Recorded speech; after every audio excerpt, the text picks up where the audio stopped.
Hello friends, my name is Divyesh More and here I am back with one another video.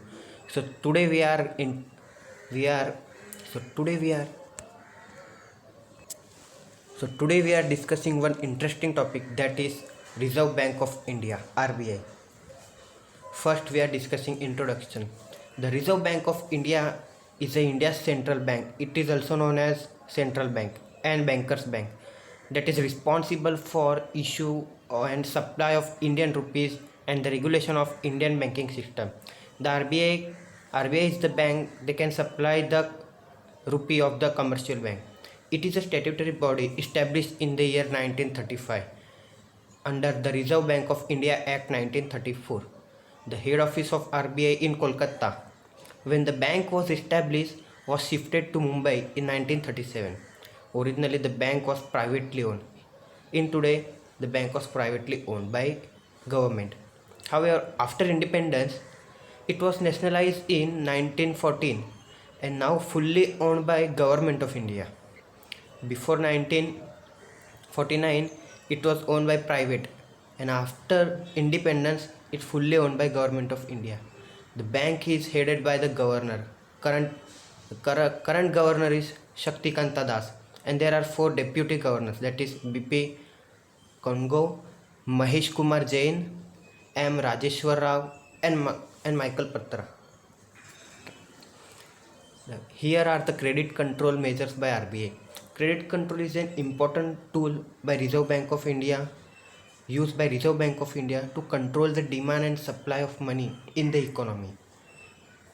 And the structure of credit control is, there are two measures in credit control: quantitative measure and qualitative measure. So first we are discussing quantitative measure. Quantitative credit control are used to maintain proper quantity of credit of money supply in the market. The RBI can control the money supply in market, whichever the proper money supply in the market, uh, when he provides the money to commercial bank. And these are the some important general credit control methods, that is first reserve ratios, second open market operation, and third policy rate. So first reserve ratio, in that there are two types. First is cash reserve ratio. Banks have to keep a certain minimum percentage of their total deposit with the Reserve Bank of India. That minimum percentage is called CRR. The RBI can certain the minimum amount of percentage to commercial bank of India, commercial bank. That is the minimum percentage is called CRR. At the time of inflation, the RBI can increase the CRR rate. Similarly, at the time of deflation, they can decrease the CRR rate to control the money supply in the economy. And the current cash reserve ratio is 3%. Next, statutory liquidity ratio. All banks are required to maintain a minimum percentage of their total deposit who are deposited in bank and liquid asset in form of cash, gold, and securities themselves, known as SLR, stand for statutory liquidity ratio. A change in SLR has the same effect of volume of credit as in the case of change in CRR. When change in SLR rate, at the time of inflation, RBI can change the SLR rate, and today's SLR rate is 21.50%. So second is open market operation, means buying and selling of government securities by Reserve Bank of India in open market. When RBI buys government security, the volume of credit increase, and when securities are sold, volume of credit decrease. When RBI sold securities in open market, the commercial bank can buy the share and securities from the open market. Third, policy rate. Here are the different policy rate. First is bank rate. Bank rate is the simple rate which is charged by central bank from the commercial bank.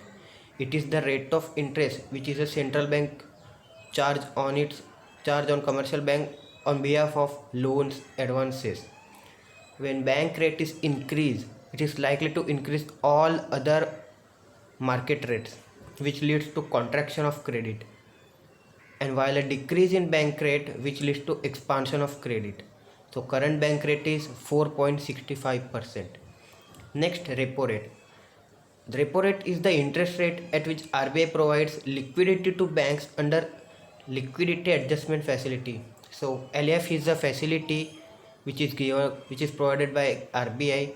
This facility is known as repo rate. An increase in repo rate increase the cost of credit for commercial bank and leads to reduction in the amount of credit created in the economy. The repo rate is 4%. Next, reverse repo rate.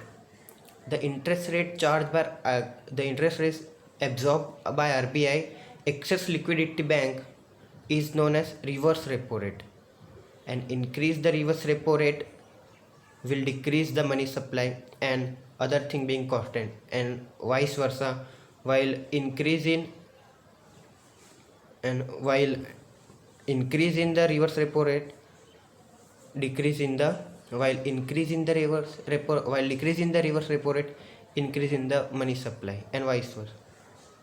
Next, marginal standing facility.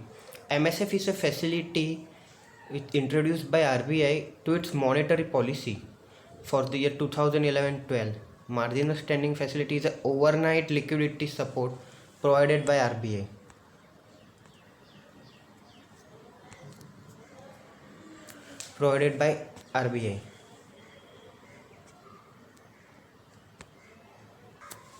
Next, we have discussed qualitative measure. This method is used by central bank to regulate the flow of credit into particular direction of the economy. It is also called selective method of credit control. Here are some important methods of credit control: qualitative credit or selective methods of credit control, credit rationing, changing margin requirement, and direct action. So first is credit rationing. Rationing of credit is method by which central banks. So credit rationing is a method which is used by central bank to seek the maximum amount of amount against loans and advances, and also in certain cases fixed selling for specific categories of loans and advances. In economics, rationing refers to an artificial control of the supply and demand of commodities. Next, changing margin requirement. Under this method, the RBI prescribe margin requirement that commercial banks have to maintain a securities against which are loans provided to the customer. Under this method, the RBI